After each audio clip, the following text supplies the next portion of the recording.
কি হ'ল এই এয়া দেখুৱা মই কি কৰিছোঁ যে মোক দেখাব নালাগে। একচুৱেলি মই জানো বাৰু এইটো আমৰ আচাৰ বনাবলৈ জানিবলৈ তুমি নিজে আনি দিছাচোন। এইখিনি ক'ৰ কৈ দিয়া। এইখিনি আম হৈ গ'ল আমাৰ ঘৰৰ তলৰ মানে মালিকৰ ঘৰৰ, আৰু এইখিনি কম দেখি গৈ এইখিনি লৈ আহিলোঁ। এইফালে 400 টকা কেজি এয়া আছিলে ভোট জলকীয়া, এয়া আনিলোঁ। এয়া ৰ'দত দি শুই ৰ'দত দি শুকুৱাই ৰেডি 200 টকা কেজিত পাই এইখিনি আকৌ আজি লৈ আহিছে। এইখিনি অলৰেডি আমৰ আচাৰ হৈ গ'ল, এয়া বিলোৱাও হ'ল। আৰু এতিয়া আম ভোট জলকীয়া ৰ'দটো জোখত পৰিছে আৰু আচাৰ বনোৱাহে কথা। এতিয়া এইখিনি কি কৰিবা? এইখিনি ৰ'বা নিমখ দি 2 দিনৰ কাৰণে থৈ দিব লাগিব গলিব কাৰণে। ছাগলীটো মই বইল কৰাই দেখোঁ।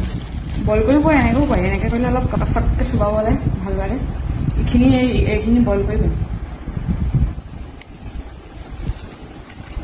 আৰু লাগিব নেকি? আৰু নালাগে হ'ব। বইলতকৈ কিন্তু এইটো বেছি ভাল লাগিব নেকি? বইলটো ভাল লাগে, কচকটো এইখিনিয়ে হ'ব। এইখিনি আছেইচোন কচক কৰা। তললৈ যোৱাই নাইচোন। যাব, এইখিনি গলিব লাগিব নহয়, পানী হৈ যাব ন। এইখিনি গলি কোমলিব, কাইলৈ নহ'লে পৰহিলে উলিয়াই দিম। ওপৰতকেইটা কি? এইকেইটা ভোট জলকীয়া বেয়া হোৱা শুকাই থৈছোঁ আকৌ শুকাবৰ কাৰণে। যদি নুশুকাইকৈ তেতিয়া গুটি উলিয়াই পচাম, পুলি উলিয়াই নাই। এই গেলা গৰমত কেনেকুৱা লাগিছে? তেতিয়া আমৰ আচাৰ যেতিয়া হ'ব তেতিয়াই খাম। এতিয়া আনি থাকক 2 দিনৰ কাৰণে, তাৰপিছত আচাৰ হ'ব খাব। মই অৱশ্যে আচাৰ খাই ইমান ভাল নাপাওঁ, কি খাই মই বৈয়াম এতিয়াও ভৰ্তিয়ে আছে। যোৱা বছৰ বনোৱা, তাৰ আগবছৰ বনোৱা, বনাই ভাল লাগে।